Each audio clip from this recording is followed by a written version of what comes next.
Hello, welcome to Middle East Headlines brought to you by Levant TV. At least 2 people have been killed after Belgian police launched a major operation against a suspected jihadist terrorist cell a week after the attacks on Paris, which left 20 people dead. US Secretary of State John Kerry will meet with his Iranian counterpart Mohamed Jawaz Zariff in Paris Friday in what will be their second face-to-face encounter this week. A Pentagon spokesperson told Reuters the US military is planning to deploy more than 400 troops to help train Syrian rebels to fight the Islamic State, along with hundreds of US support personnel. Lebanese Shi'ite group Hezbollah leader Hassan Nasrallah confirmed and acknowledged for the first time detaining an operative who has confessed to spying for Israel. Now let's have a look at top headlines in today's newspapers in the Middle East. From the UAE, the Khalij Times reports that aboard the papal plane, Pope Francis said on Thursday there are limits to freedom of expression, especially when it insults or ridicules someone's faith. Francis, who has urged Muslim leaders in particular to speak out against extremism, recently said the Vatican and 4 prominent French imams issued a joint declaration that denounced the attacks, but also urged the media to treat religions with respect. From Beirut, the Daily Star reports that the Lebanese army arrested 2 warranted members of a terror ring Friday in Bab el-Tabani in Tripoli. A security source said the source told the Daily Star that a number of explosive belts, in addition to newly made bombs, ammunition and grenades and military equipment, have been seized. A Canadian-Egyptian journalist who was jailed in Egypt on terror-related charges said he hoped the Canadian government can press Egyptian authorities to secure his release.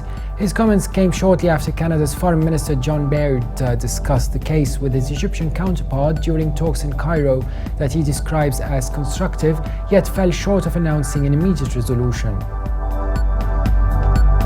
The Kuwait Times reports that the National Assembly passed a law to collect illegal weapons. The law passed unanimously yesterday in the first reading, a law allowing the Interior Ministry to collect unlicensed and illegal firearms and stipulating hefty jail sentences against violators. The paper also reports on a sex slave, a mother of 6 from the Philippines, had to jump from a window to escape her captors. Captors told her that she was part of a prostitution ring and told her to do whatever they say or she'd be killed. She suffered from severe injuries and told the media men queued up to have sex with her, one after the other, up to 25 men a day. Now let's have a look at top headlines here in the UK.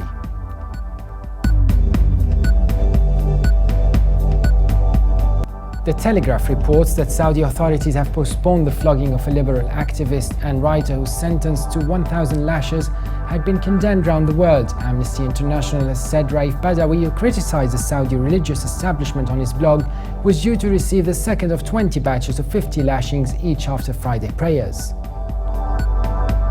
In The Guardian, a Middle East report reveals that the US military is planning to deploy more than 400 troops to help train Syrian rebels to fight the Islamic State, along with hundreds of US support personnel, a Pentagon spokesperson told Reuters on Thursday. The US military has not yet identified where it will draw its forces from the training mission, expected to begin in the spring at sites outside Syria. Colonel Steve Warren said Turkey, Qatar and Saudi Arabia have offered to host the training. In The Independent, reports on 2 Italian aid workers taken hostage in Syria 5 months ago have been released and will soon return home. Italy's government has said. Prime Minister Matteo Renzi tweeted, Vanessa Marzullo and Greta Ramelli are free and will soon return to Italy. Now let's have a look at headlines in international papers. In Germany, the Deutsche Welle reports Belgium's foreign minister has described the police raids in which 2 terror suspects were killed as over after a vast operation that ran into the night. Police in Paris have also collared a dozen suspects. From France, Le Monde quotes US Secretary of State John Kerry as saying, "Nous partageons la douleur du peuple français." He said, "We do feel the sufferings of the French people." After the remarkable absence of high-profile American representation at the historic rally in Paris on the 11th of January, John Kerry arrives in Paris to pay his respects to the 17 victims of terrorist attacks that shook the French capital. That was it for today. For more updates, please visit levant.tv. watching and bye for now.